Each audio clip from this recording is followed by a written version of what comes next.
अस्सलाम वालेकुम जी। मेरा नाम सुहेल अब्बास है और आप देख रहे हैं learn with Suhail official YouTube channel.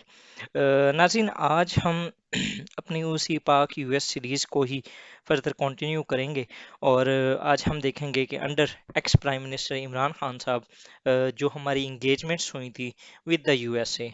ठीक है, तो आज हम इसके ऊपर कुछ थोड़ा सा अंडरस्टैंड करेंगे इन चीज़ों को। तो स्टार्ट करते हैं जी। Pakistan and US relations have been limited to the only Afghanistan.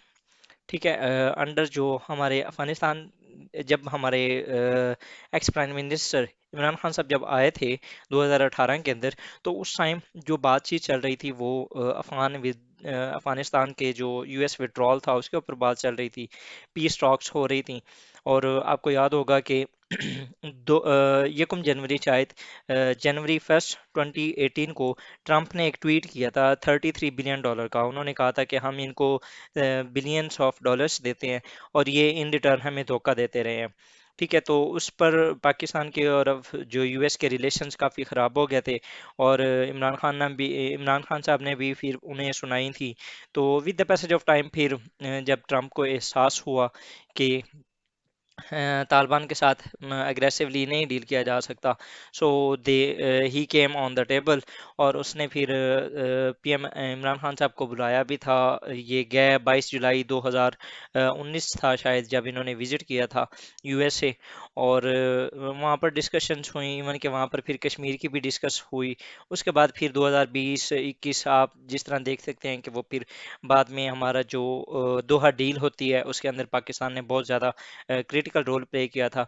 जब दोहा डील हो रही थी तो तब जो पाकिस्तान के फॉरेन मिनिस्टर थे शाह महमूद कुरैशी साहब, उनसे वहाँ पर किसी सहाफ़ी ने पूछा कि सर, आप क्या कंसीडर करते हैं पाकिस्तान का रोल इन दोहा डील जो कि यूएस और तालिबान के दरमियान हुई थी। तो उस वक्त उनकी ये स्टेटमेंट थी कि this deal would not happen without Pakistan. ठीक है, कि ये डील पाकिस्तान के बगैर नहीं हो सकती थी।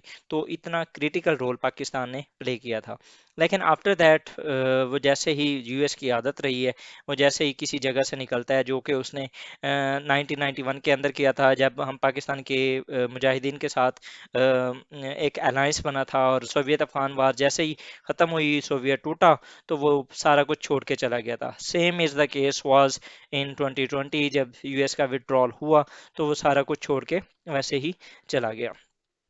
तो अब क्या हुआ, पाकिस्तान के फिर उनके साथ जो रिलेशन थे वो काफ़ी ख़राब हुए।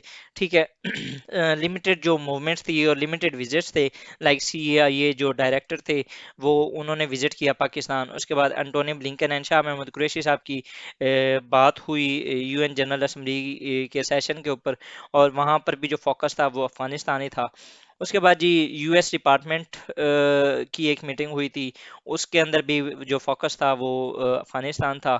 उसके बाद जी पाकिस्तान के जो नेशनल सिक्योरिटी एडवाइज़र थे उस टाइम, मोहिद यूसुफ साहब, उन्होंने अपनी एक मीटिंग की यूएसए के नेशनल सिक्योरिटी एडवाइज़र जेक सुविलॉन उनके साथ। तो उसके बाद उस टाइम जो पाकिस्तान के एनएसए थे उन्होंने कहा था कि we want a broad based relationship with USA in climate change, vaccine development, trade and development, education, science and technology and regional connectivity and investment in defence sector. मतलब कि ये 7 सेक्टर्स उन्होंने डिस्कस किए थे कि हम इसके अंदर भी जो अपनी इंगेजमेंट है वो चाहते हैं। लेकिन यूएस की तरफ से कोई इतना ज़्यादा पॉजिटिव रिस्पांस नहीं आया था। उसके बाद जी Pakistan mood towards US under जो प्राइम मिनिस्टर इमरान खान साहब थे वो जिस तरह मैंने आपको लास्ट टाइम भी अपने लास्ट लेक्चर में बताया था कि जब बाइडन साहब की कॉल हम बहुत एक्सपेक्ट कर रहे थे कि आप हमें अप्रिशिएट करेंगे, लेकिन इस तरह की कोई कॉल ना आई, जिसकी वजह से फिर हमारे जो प्राइम मिनिस्टर इमरान खान साहब थे वो भी काफ़ी अग्रेसिव हो गए टुवर्ड्स यूएसए। उसके बाद जी even Pakistan was not appreciated for its role in Afghanistan. Similarly, it made ex-PM IK more aggressive towards the USA, and absolutely not agenda was brought in place. ठीक है, वो ये एक इंटरव्यू हुआ था हमारे इमरान खान साहब का किसी एक फॉरेक्स या शायद फॉक्स न्यूज़ जो है यूएसए का मीडिया है उसकी तरफ से। तो उस टाइम उनसे जब पूछा गया कि क्या आप अगर फॉर एग्जांपल यूएस आपसे अगेन एयर स्पेसेस या कुछ इस तरह की डील करता है तो what will be your response. तो उस टाइम हमारे जो इमरान खान साहब थे उन्होंने कहा था absolutely not, there is no way we are going to allow any basis any sort of action from Pakistani territory into Afghanistan, absolutely not. And ये जो एक एजेंडा था वो बहुत ज़्यादा फिर इसको बहुत ज़्यादा पजीराई मिली थी in Pakistan and across the globe. Similarly जो हमने अब पहले देखा कि हमारे जो फॉरेन मिनिस्टर थे शाह महमूद कुरैशी साहब, ये एंटोनी ब्लिंकन से मिले थे, उसके अलावा एनएसएस की मीटिंग हुई। अब ये एक deputy secretary of state Antony Blinken के बाद ये तीसरा या चौथा शायद हाईएस्ट डेजिग्नेशन है इन द यूएसए। तो ये इन्होंने विजिट किया पाकिस्तान, इनका नाम था वेंडी शर्मन। ये पाकिस्तान भी आई और इंडिया भी आई। जब ये इंडिया थी तो इन्होंने कहा कि I am going Pakistan with a narrow and specific purpose. उसके बाद no question of the policy मैं ऑलरेडी डिस्कस कर चुका हूँ। उसके बाद जी इन्होंने कहा कि no broad based engagement with Pakistan, कि हमारी पाकिस्तान के साथ कोई ज़्यादा इंगेजमेंट नहीं होगी। US seeking facilities from Pakistan to ensure security including Indian security. ये आपको आइडिया होगा कि जब हमने हिस्ट्री में पढ़ा था तो मैंने आपको बताया था कि जब हमारा बगदाद पैक्ट और सीटो सेंटो हुए थे तो उस टाइम भी ये चीज़ें वहाँ पर इन प्लेस थी। इसी तरह India will be fully briefed about the visit. यहाँ से आपको जो यूएस इंडिया नेक्सस है उसके बारे में प्रॉपर एक अंडरस्टैंडिंग हो रही होगी कि किस तरीके से यूएस और इंडिया एक दूसरे के साथ एलाय हैं। उसके बाद फर्दर अगर देखें तो ये जब इंडिया में थी तो इन्होंने ये सारी बातें कही कि मैं पाकिस्तान जा रही हूँ with narrow and specific purpose, और वो था अफगानिस्तान। उसके बाद हमारी डी हाइफेनेटेड पॉलिसी वाला कोई सीन नहीं है। वो जिस तरह मैंने आपको ऑलरेडी डी हाइफेनेटेड पॉलिसी बताई थी, आप जो पाकिस्तान यूएस रिलेशंस की हिस्ट्री है उसके अंदर आप देख सकते हैं। जो डी हाइफेनेटेड पॉलिसी होती है कि एक कंट्री जो होता है वो दो राइवल कंट्रीज़ के साथ कोशिश करता है कि इकट्ठा और अच्छे तरीके से दोनों साइड पे बिहेव करे, लाइक यूएस पाकिस्तान इंडिया के साथ। उसके बाद ये no broad based engagement with Pakistan, ये भी उन्होंने कहा US seeking facilities from Pakistan, जिस तरह एयर स्पेसेस की या बेसेस की बात हो रही थी। और इसके बाद जी India will be fully briefed about the visit. उसके बाद फर्दर अगर हम देखें ये जब इंडिया में थी तो वो don't see our self building a broad based relation with Pakistan, we have no interest in returning the days of the hyphenated India and Pakistan. ये जब इंडिया में थी तो उनका वहां पर ये एज कोड था, मतलब कि जिस तरीके से वर्ड बाय वर्ड ये उन्हीं की स्टेटमेंट है। लेकिन जब वो पाकिस्तान आई तो वो शी बिकेम मोर डिप्लोमेटिक। किस तरीके से, अब उन्होंने कहा जी ये जब पाकिस्तान के यहाँ पर मीटिंग सारी हो गई तो उन्होंने जिस तरीके से एक डिप्लोमेट जब भी किसी कंट्री के अंदर जाता है तो जब वो वहाँ से निकलता है तो एक प्रेस ब्रीफिंग होती है। इसी तरह जब हम पाकिस्तान की में आके जब उन्होंने ब्रीफ किया, जब प्रेस में थी तो उस टाइम उन्होंने कहा कि Afghanistan was at the top of our agenda but was also we also discuss the cooperation in climate change, geo-economics, regional connectivity, and combating pandemic. ठीक है, US believes in strong, prosperous, and democratic Pakistan, which is important of the region and the world. ये again बस वही एक diplomatic statement थी, लेकिन overall ज़्यादातर जो उनका फोकस था वो अफगानिस्तान के ऊपर ही रहा। अच्छा, उसके बाद जी अब क्या हुआ, अगर आप इसके बाद फर्दर जब वो यहाँ से गई और यूएस विड्रॉ कर चुका था तो उसके बाद जो यूएस की तरफ से पाकिस्तान की तरफ जो साइंस है, जो उनकी स्टेटमेंट्स आई, उनसे आप देखें कि क्या निकलता है। जो पाकिस्तान जब मतलब कि जब विड्रॉ हो गया तो उस time US was evoking post Soviet Afghan era policy, जो कि मैं आपको ऑलरेडी बता चुका हूं कि 1991 के अंदर जिस तरीके से जब सोवियत टूटा था उसके बाद फिर वही पुरानी पॉलिसी ऑफ सैंक्शंस वगैरह वो सारा कुछ इम्प्लीमेंट होना स्टार्ट हो गया था। सिमिलरली जब पोस्ट विड्रॉल जब यूएस यहाँ से गया तो उसके बाद क्या हुआ, जो पाकिस्तान का नेशनल बैंक था वो सैंक्शन कर दिया गया इन यूएसए। उसके बाद जी red signals had been flashing into Capitol Hill, Capitol Hill कहते हैं जहां पर यूएस के कांग्रेस वगैरह है। Noise emanating from Capitol Hill was more hostile in nature. जिस तरीके से लास्ट टाइम मैंने आपको वो स्टेटमेंट्स भी बताई थी कि एंटोनी ब्लिंकन ने कहा कि we are assessing Pakistan role in war on terror, उसके बाद जी जो जनरल मैकेंजी थे उन्होंने भी यही कहा, मार्क मिली ने कहा कि हम देख रहे हैं कि पाकिस्तान ने कौन सा रोल, किस तरीके से रोल प्ले किया, और वहाँ पर जो अफगानिस्तान की सेंचुरी थी, पाकिस्तान के अंदर जो तालिबान की सेंचुरीज थी उनके बारे में बात कर रहे थे। उसके बाद जी geopolitics was being change, जाहिर बात है जिस तरीके से तालिबान यहाँ पर आए, उधर से अब्राहम अकॉर्ड हुआ, इधर से पाकिस्तान और चाइना का सी पैक वगैरह चल रहा है, रशिया और चाइना की इंगेजमेंट्स आपस में हो रही हैं, रशिया यूक्रेन वॉर हो रही है, ठीक है, और मिडल ईस्ट के अंदर काफ़ी चेंजिंग्स आ रही हैं। तो ये सारा कुछ क्या है, जियो पॉलिटिक्स ही है जो कि आर बीइंग चेंज। उसके बाद realignments was and is a prevalent phenomena in the region and globally.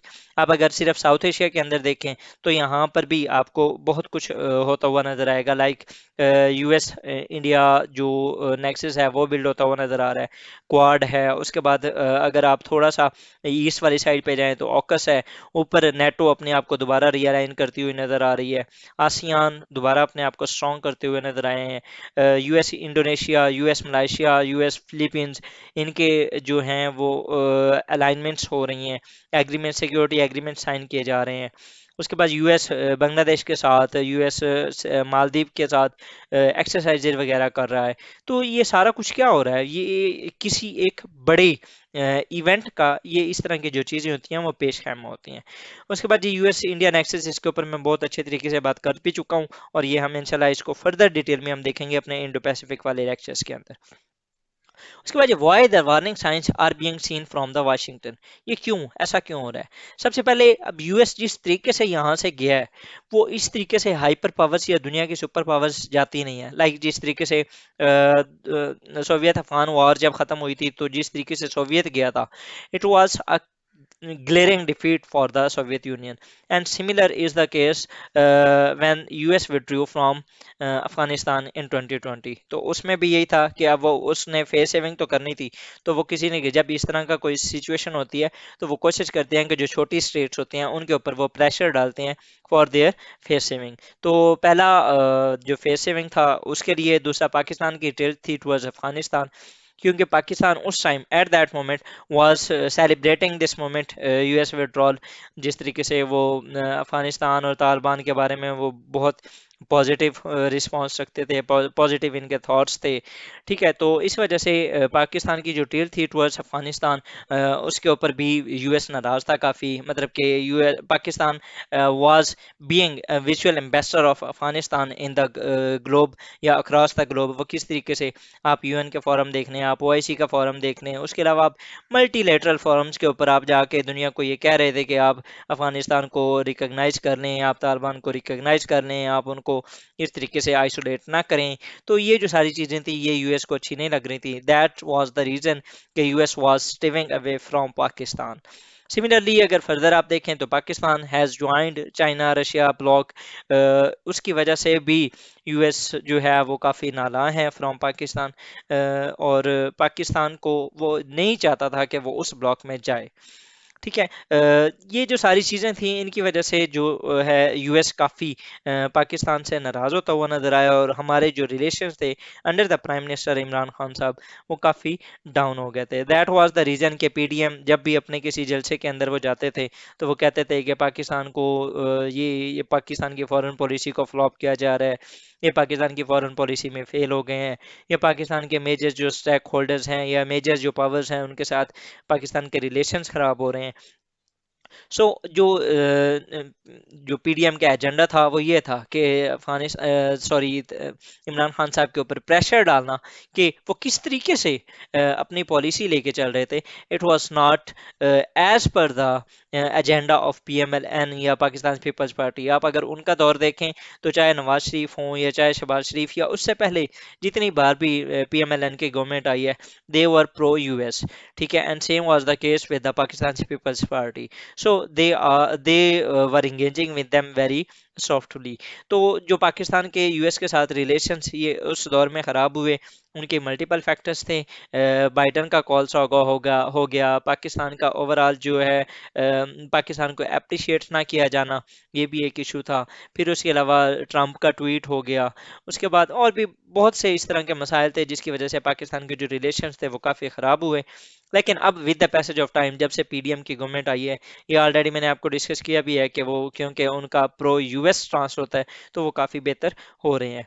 अब हम इंशाल्लाह अपने जो आने वाली वीडियोस होंगी उनके अंदर जो पीडीएम गवर्नमेंट है उनके अंदर क्या क्या डेवलपमेंट्स हुई हैं उनको देखेंगे, और फिर फर्दर हम इस सीरीज़ को कंटिन्यू करते रहेंगे।